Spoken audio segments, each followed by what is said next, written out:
नमस्कार, आपके साथ मैं हूं सपना मदेशी और आप देख रहे हैं जगत न्यूज 24। तो आइए शुरुआत करते हैं कुछ खास खबरों से। गुजरात भरूच झगड़िया जीआईडीसी की मेट्रोपॉलिटन एक्जिम केम प्राइवेट लिमिटेड में भीषण धमाके के साथ भीषण आग लग गई।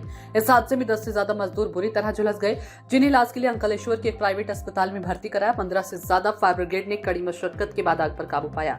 झगड़िया इंडस्ट्रियल एस्टेट की मेट्रोपॉलिटन एक्जिम केम प्राइवेट लिमिटेड में भीषण धमाके के साथ भीषण आग लग गई। इस हादसे में कंपनी में काम करने वाले 10 से ज्यादा मजदूर बुरी तरह झुलस गए। शुरुआती रिपोर्ट्स मिल रही है, जिससे पूरी इंडस्ट्री में डर का माहौल बन गया।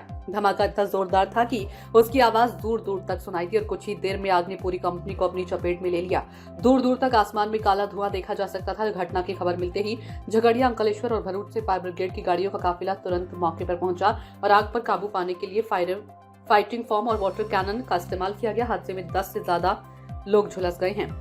वहीं आपको बता दें, घायलों को तुरंत इलाज के लिए एम्बुलेंस से अंकलेश्वर के अस्पतालों में ले जाया गया। ये भी पता चला है कि कुछ लोगों की हालत गंभीर है।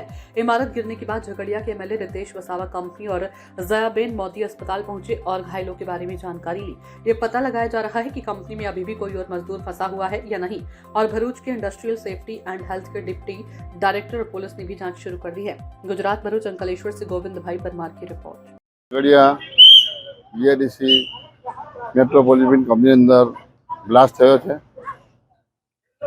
એની અંદર કુલ 15 જેટલા ને ઈજા પામ્યા છે અને એ લોકોની અંદરથી 6 જેટલા ઈસમોને સારવાર હેઠળ બહાર સુરત ને બરોડા મોકલવામાં આવ્યા છે અને બાકીના ઈસમોને આગળ સારી સારવાર મળે અને કંપની તરફથી એમને સારી ટ્રીટમેન્ટ મળે અને જે કે ઈજાગ્રસ્ત પામેલા છે એમને સારામાં સારી ટ્રીટમેન્ટ મળે અને બીજા અન્ય લોકોને પણ કંપનીના મેનેજમેન્ટના એક કોઈક આવ્યા છે પણ એમને બી થોડી એ સ્થિતિ સારી નથી। અમે એપી દવાખાનામાં એડમિટ થયા છે, એમને બીપીને પ્રોબ્લેમ થઈ ગયો છે પણ એમને અમે રજૂઆત કરી છે કે ભાઈ સારામાં સારી યોગ્ય રીતના વર્તન મળે, એના લોકોને ન્યાય મળે એ રીતનો અમે રજૂઆત કરી છે।